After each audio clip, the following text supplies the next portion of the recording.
வேலைக்காரியா வச்சிருக்கிறது எப்படின்னா சார் 10 நாள்ல பிரசவம் ஆக போகுது. நான் அவ்வளவு உழைப்பேன். எங்க வீட்டுக்காரர் என்ன பாத்துக்கிட்டு தான் இருப்பாரு, எதுவுமே சொல்ல மாட்டார். ஆனா அடுத்தவங்க வீட்டுல போய் நம்ம ஏதோ ஒரு வேலை பாரு, வா வேலைக்காரி மாதிரி நைட்டி போட்டு வேலை பறிச்சு வா அப்படின்னு சொல்லுவாங்க. அதுக்கப்புறம் அடுத்த மருமக வந்தாங்க சார், அவங்களும் கன்சீவா இருக்காங்க. அவங்கள வேலையே பார்க்கணும்னு சொல்லுவாங்க. மாமே சொல்லுவாங்க, அம்மா நீ போய் படுத்துருமா அவ பாத்துப்பா.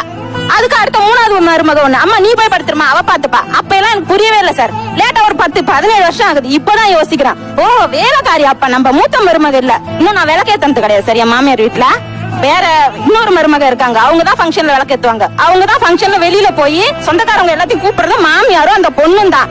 நான் கிச்சன்ல வேலை பார்க்கதான் சார். இப்ப தெரியுதா சார் நான் வேலை நம்ம வாங்குற வேலை சார். நானே சார் வேலைக்காரியா வச்சிருக்கிறது